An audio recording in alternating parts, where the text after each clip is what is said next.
I was talking to a lot of the guys, and they were saying that obviously, Star Wars was a reference and what have you. But as you probably know, um, George Lucas talked about the Hero with a Thousand Faces, the George Campbell book.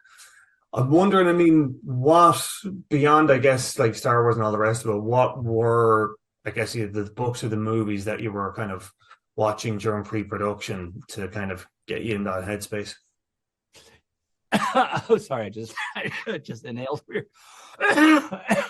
um, Jesus.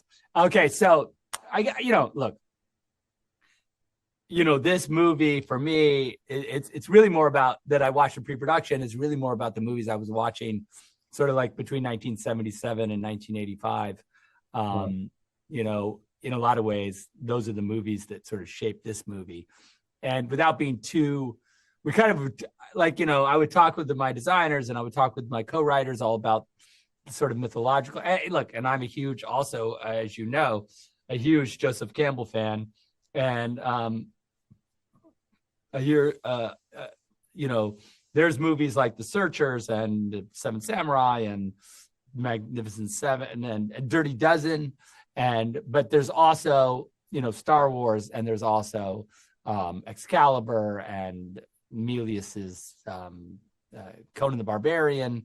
There's Star Blazers, the animated series, and a bunch of that. So it's all a big mishmash. Yeah. But we tried not to like lean on anything too hard. I just said, look, I'm gonna just use that aesthetic point of view as a way in, and not try and edit it too hard, and just let it be natural to sort of a singular prism. Like if I'm that prism, let's just shine the light of the movie through me, and what comes out this side is going to have that filter on it in some ways. Yeah. In terms of, I guess, the scale of it, obviously it's Netflix, it's a big space opera budget and all the rest of it. I mean, I was watching Dawn of the Dead the other day, and I'm wondering, I mean, do you think you're going to go back at some point to a kind of I don't want to say smaller scale, but certainly a bit more kind of, I guess, in that sort of indie framework, or do you feel firmly rooted now in blockbusters and this kind of thing?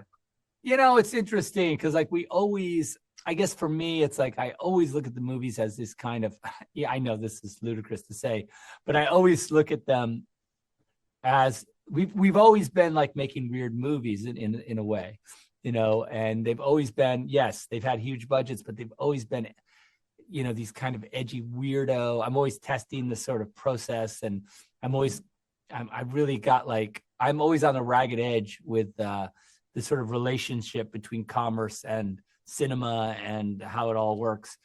And so for me, I kind of feel like every movie, I mean, is a little bit of we have a really sort of small film mentality when we make a movie. And so like Yeah. all of us, my crew, we all are, it's all like, look, of course it's different, but like we all treat it like it's like a labor of love, and we're all like in it, as deep as we can.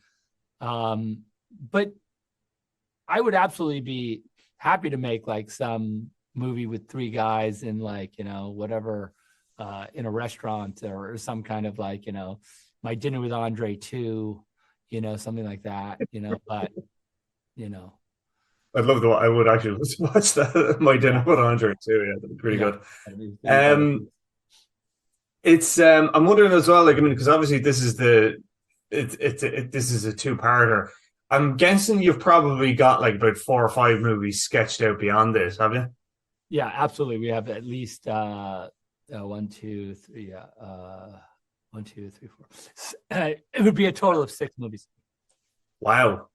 Yeah. So if we did it the whole right now, and who knows, Yeah, yeah. always expand. And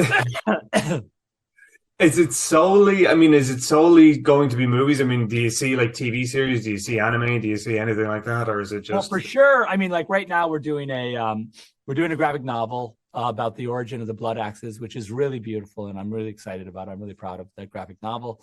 I want to do more of those. I was like, we should just make a ton of graphic novels, which because you can really like just kind of sort of plant your flag in a design and sort of mythology way, and really have it not be terribly expensive, and kind of really map out a lot of canon through the graphic novels, as well as we are working on sort of a half an hour to 40-minute animated short, which is about the origin of the power source of the motherships of the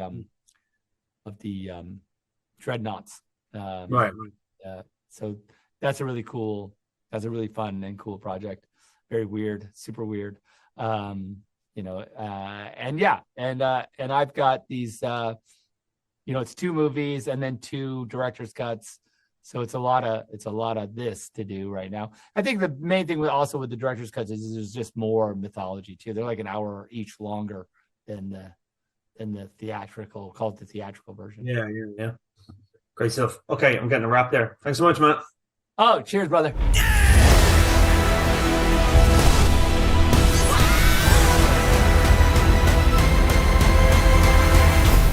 It's a new age for the universe.